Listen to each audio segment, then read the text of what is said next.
experience that I've had with gang stalking and narcissists, I have come to the conclusion that they are the exact same type of human. In this video, I'm going to show you a conversation in the comment section of one of my videos where I talk about gang stalking.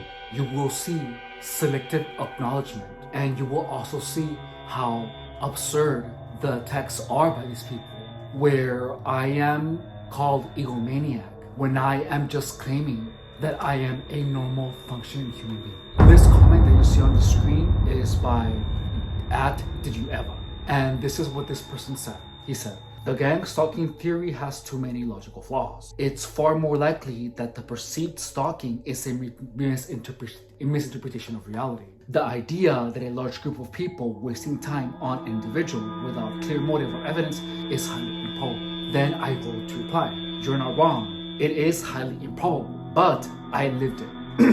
I literally had someone tell me, "Right now we are sensitizing you to your colors, and if you tell anyone, no one's going to believe you." And then I followed with a comment which says, "Like I was told many things along those lines by many participants. There is no way I misinterpreted my reality for 7 years. That is just as improbable."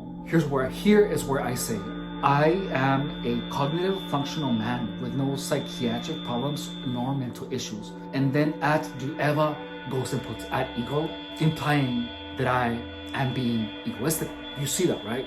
It cannot mean anything else, only that. That is the way I'm supposed to interpret it. And I go and reply with the following. How is claiming that I am a normally functioning human being egoistic? Laugh out loud. I am just stating facts, which I am. However, completely ignoring my point of view and steering the narrative towards my ego indicates that you have already made up your mind on what to believe or claim to believe. Regardless, this video is made to start a conversation of gang stalking, and I expect many people to be skeptical, which is true. But most importantly, I'm expecting people like you who pick and choose which parts of the argument to acknowledge. Thank you for your participation. Please subscribe and share. Notice that @DidYouEver completely ignored any of my arguments. He completely dismissed everything that I said. This person was set on saying one thing and sticking to what he said, regardless of my input. So by this conversation, you can already see that this person had already made up their mind on what to claim. That is a conversation with a narcissist. That's a narcissist. It's clear. You see it here, right? How likely is it that I misinterpreted my reality for 7 years? Knowing what you guys know of me, it makes no sense. It makes absolutely no sense. How can anyone possibly misinterpret the reality for 7 years? 7 years is almost a decade. There is no way I was out and about for 7 years, maintaining a job, going to the gym, feeding myself, and misinterpreting my reality. Gang stalkers told me one thing, very important. In the beginning of my gang stalking operation, they said, perception is reality. That's their motto. So I am here to show everyone the right perception.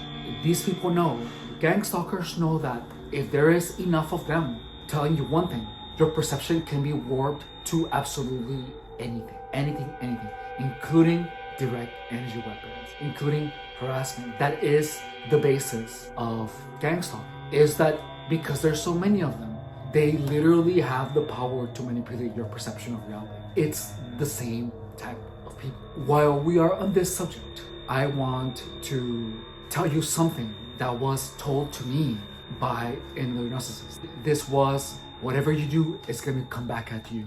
Let karma do its thing. You should put the other cheek. Never try to get even. These things were told to me. However, the way that this person told me these things was weird. And even though I am not the type of person that is vengeful, I have never been. It feels to me like that type of advice is done in order for victims to never retaliate.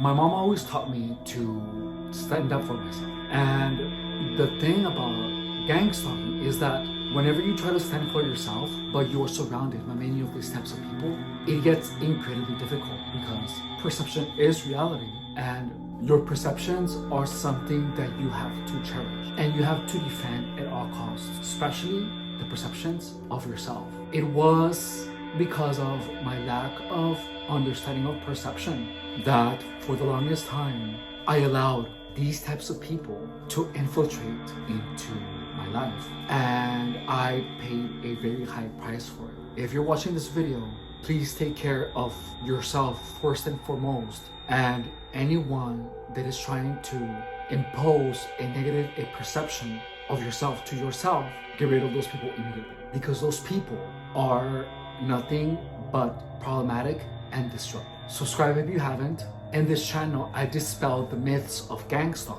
I talk to you about life and about fitness. My name is Evan Rodriguez, and I will see you in the next video. Bye.